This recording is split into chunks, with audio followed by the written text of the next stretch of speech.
3, 2, 1. Oi, lindos queridos! Tudo bem? Um pouquinho diferente meu cenário hoje. Como vocês estão? Espero que bem. Não estou usando microfone, não estou usando lapela, está aparecendo um pouco a iluminação. Vamos que vamos. Primeiro peço desculpas, eu deveria ter postado esse vídeo há umas 2 semanas, um pouco menos. Vida louca. Vida louca, vida breve. Socorro. Antes tarde do que mais tarde, vamos ao vídeo do Iluminado, do Stephen, obra baseada no livro do Stephen King, do Kubrick. O filme é do Kubrick. Cadê o meu DVD? Stanley Kubrick. Peraí, eu nem vou parar esse vídeo, eu já vou direto. Tô aqui com a lapela, espera um minuto. Aqui, o Iluminado, esse de verdade, todo mundo conhece, virou elemento da cultura pop, capa de camiseta, de caneca. Esse, de fato, eu não consegui destacar, tá, lindos queridos? Nada, tudo grudado. Então, toda a informação eu peguei lendo coisas e assistindo, reassistindo o filme. Ó, porque se eu abrir, vai estragar muito. Ó, ele tá muito grudado e vai estragar. Ai, meu Deus. Ó, se você não sabe por que estou fazendo este vídeo, estou fazendo este vídeo porque no começo do ano uma mala de DVDs molhou e estragou todos os meus DVDs, mas os disquinhos não, e eu resolvi fazer então review dessa coleção da Cinemateca Veja. Cinemateca Veja, me dá uma coleção nova, nunca te pedi nada. Enfim, 1 minuto, quase 2 de vídeo, vamos lá para o filme. Vou falar algumas coisas óbvias, mas estamos vivendo tempos de que coisas óbvias precisam ser ditas, não é mesmo? Pois é. O filme é um terror psicológico, como eu disse, é do Kubrick, baseado no livro do Stephen King. Porém, as histórias são bem diferentes. Tanto que o Stephen King não gostou desta adaptação do livro dele, porém, o filme é muito bom. O roteiro foi desenvolvido junto do Kubrick com a Diane Johnson. Ela é uma roteirista e eles fizeram então esse terror psicológico. Ele não é um terror gráfico, ele é um terror psicológico. Vamos explicar, fazendo umas sombras estranhas na minha cara, tudo bem. Vamos explicar o que é esse terror psicológico e não gráfico. Ó, antes de eu falar o que é um terror gráfico, o que é um terror psicológico, vamos à sinopse. Jack é o escritor, ele é um pai de família, consegue um emprego num hotel de temporada e vai ficar fechado. É um hotel de temporada que durante o inverno as pessoas não conseguem acesso a esse hotel. Ele vai ficar lá, ele é escritor e conseguiu esse emprego, então é o emprego ideal porque ele tem que fazer uma manutenção mínima e a família vai ficar morando nesse hotel durante o inverno. Perfeito, maravilhoso.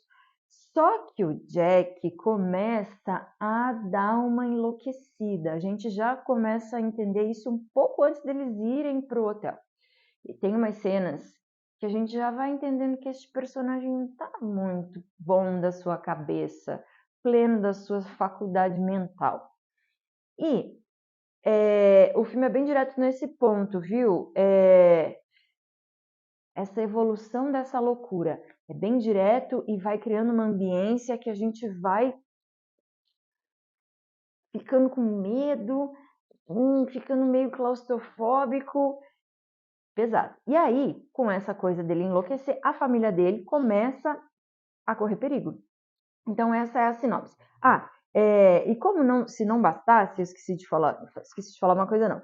O interessante é como a gente vai entendendo isso, mas ao mesmo tempo tem esse clima dele enlouquecer, mas o hotel é mal assombrado ou ele está enlouquecendo porque ele é louco mesmo, ou porque não tinha jeito dele fugir dessa tendência psicótica dele, ou o hotel é mal assombrado e isso está causando. Por que a gente tem essa sensação? Porque tem o Danny, que é o filho, como eu disse, ele é pai de família, mamãe, papai, filhinho, e para incrementar, como se isso não fosse suficiente, tem o filho do Jack, que é o Danny, e ele tem uma espécie de mediunidade. Eu até escrevi isso aqui. É o Shining, né? Ele é de fato o iluminado. Ele tem esse canal de percepção com o mundo dos espíritos, do sobrenatural. Como se então não fosse terror suficiente você estar fechado com uma pessoa que está enlouquecendo num hotel fechado e inacessível. Tem esse moleque aí que vê os espíritos, então vai ficando amedrontador, tá? O Iluminado tem um ritmo lento, tudo bem, mas atuações brilhantes. Então vamos lá para essas atuações brilhantes. A que preço, não é mesmo? Jack Nicholson, maravilhoso. Antes de eu falar das atuações, eu preciso só fechar aqui. A edição é do Ray Lovejoy. Ray Lovejoy, ele quis... Todo mundo que eu li, todo mundo que eu assisti crítica e, de novo, reassistindo o filme, a edição é essencial para esse filme acontecer. Esse Ray Lovejoy, ele é um editor britânico e pega essa, ele apenas editou 2001, Odisseia no Espaço, tá bom para vocês? Ele fez mais um monte de outras coisas. Eu vou deixar na descrição do vídeo um link para o trabalho dele. Editor brilhante, tá? E ele diz que a intenção dele, junto com o Kubrick, que era muito cioso, muito controlador do trabalho de toda a equipe, que é o que a gente vai falar agora em atuação, eles quiseram criar então essa expectativa e esse estranhamento. Uma expectativa que às vezes não se contempla do jeito que a gente quer, porque é lento. E esse estranhamento, essa sensação de estranhamento. Essa sensação de estranhamento que a gente vai estranhando, mas ao mesmo tempo a gente não consegue parar de assistir. Quase como se fosse um acidente de carro. Que a gente olha, é estranho, mas aquilo te prende de alguma maneira que você não consegue deixar de ver. Seres humanos, não é mesmo? Agora vamos para as atuações.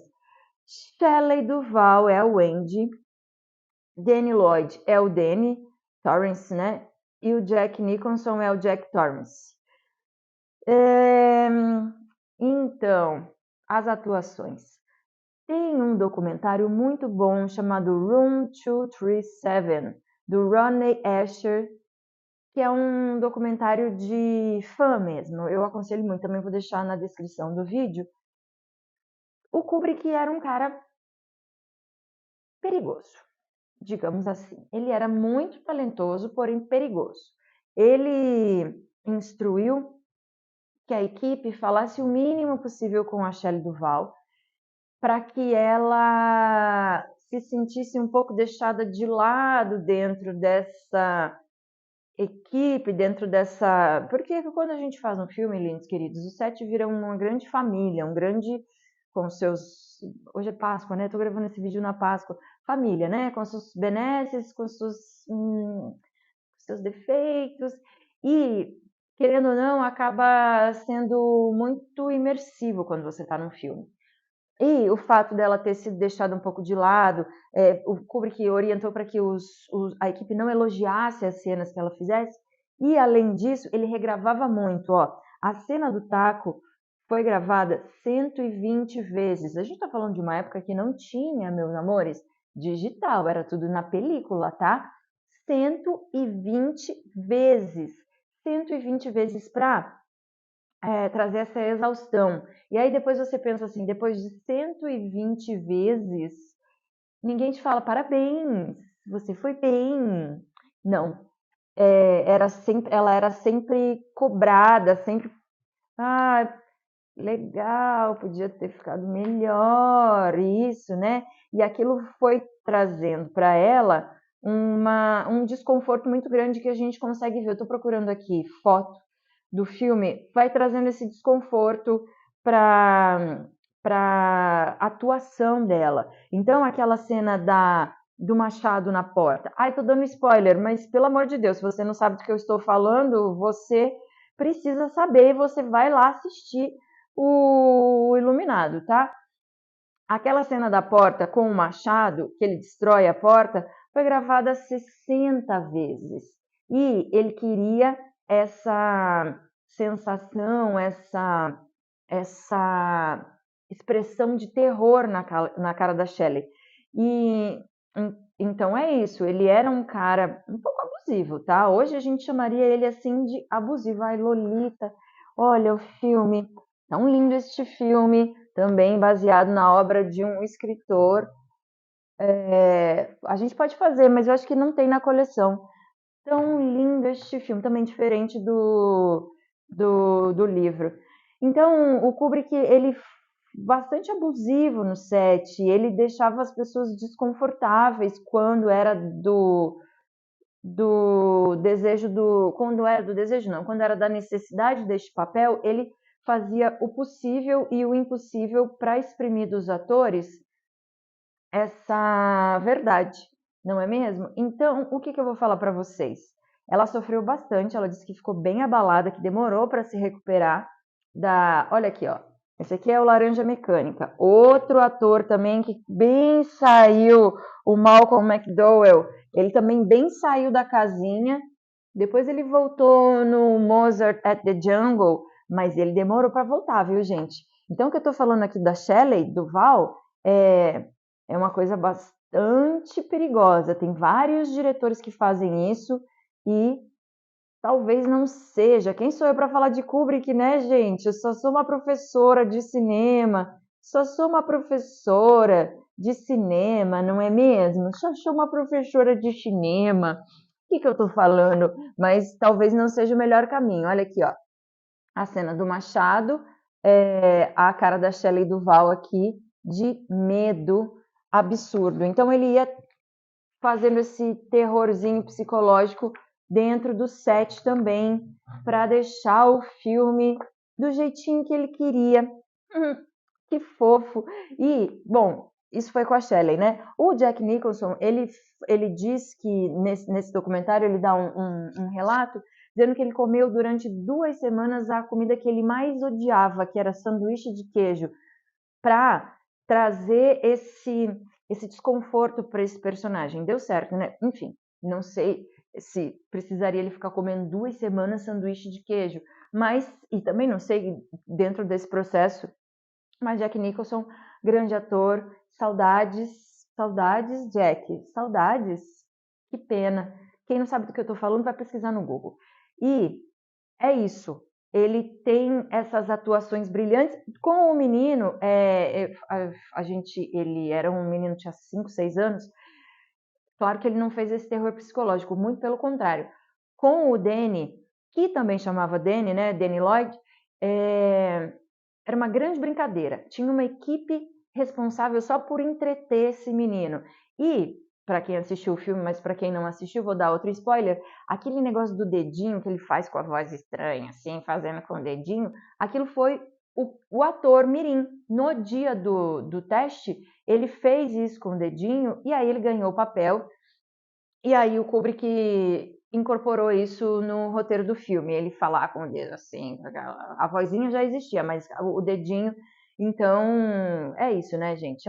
Atores mirins, eu acho uma pena que alguns se perdem no meio do caminho, mas garantiu uma atuação e um diferencial dentro dessa trama brilhante, porque esse moleque, eu sinceramente, quando ele começa a fazer assim com o dedinho, falar com aquela voz, me dá um medo, me dá um olha, estranho, apenas. Enfim, nos bastidores eu falei dessa coisa abusiva, porém, olha só que interessante, é um filme de família, tá? A mulher, o cunhado e a filha do Kubrick trabalharam também. O cunhado como assistente de foto, e também davam uns pitacos no cenário. A esposa e a filha também em direção de elementos de arte. Não assinam a direção de arte, mas estavam na equipe de arte também. E, enfim, é disso que se trata. Mais uma coisinha para encerrar esse vídeo, que já está longo. O filme levou 250 dias para ser filmado e foi gravado em ordem cronológica, super pouco usual naquela época. Hoje em dia nem se fala. 205. Bom, se você gravou 120 vezes a cena do taco de beisebol lá na escada, 60 vezes a cena da porta, imagina trocar, porque é isso, meus amores, trocar 60 vezes essa porta. Não é que filmou 60 vezes, 60 portas foram utilizadas para que se fizesse essa cena. Então, 250 dias, gravado em ordem cronológica, Kubrick era doidão e a galera embarcou nessa. Doido, na verdade, é ele, né? Não o personagem de fato. Doido mesmo, quem era? Era ele. 19 milhões foram gastos e arrecadou 46 milhões. Eu achei pouco. Gastou 19, arrecadou 46, podia ter arrecadado muito mais, mas quem sou eu? Acho que ficou, a conta fechou, claro. Depois eu trago num próximo vídeo que os estúdios calculam que é rentável, quanto a mais você tem que fazer de bilheteria, de vendas extras, para o seu filme ter sido considerado pago e dar lucro, mas o fato é que 19 milhões arrecadou 46 milhões, vamos arredondar aí, 20, arrecadou 45, enfim. E, para quem não assistiu, e vai assistir. Para quem ficou com vontade de assistir de novo, para quem já assistiu, lembrem-se sempre que este filme é um mergulho simbólico. Lembra que eu falo das metáforas visuais na minha sala de aula? Então é isso. Metáforas visuais, é um mergulho simbólico. Principalmente a última cena. Que a última cena a gente fica assim, eu não vou dar esse spoiler, mas principalmente a última cena que a gente fica assim, ué, e aí isso aumenta o seu medo em algumas pessoas, ou em outras pessoas fala, entendi, então é por isso, sim? Então, assistam, tirem suas próprias conclusões, espero que tenha feito sentido para vocês, tá, meus amores? Feliz Páscoa, que seja renascimento, que a gente se encontre e que isso esteja fazendo sentido para vocês, apesar de eu demorar, esse eu demorei, tá fazendo muito sentido para mim, tá? Um beijo, tchau! Not by the hair on your chinny chin chin. Then I'll huff, and I'll puff, and I'll blow your house in.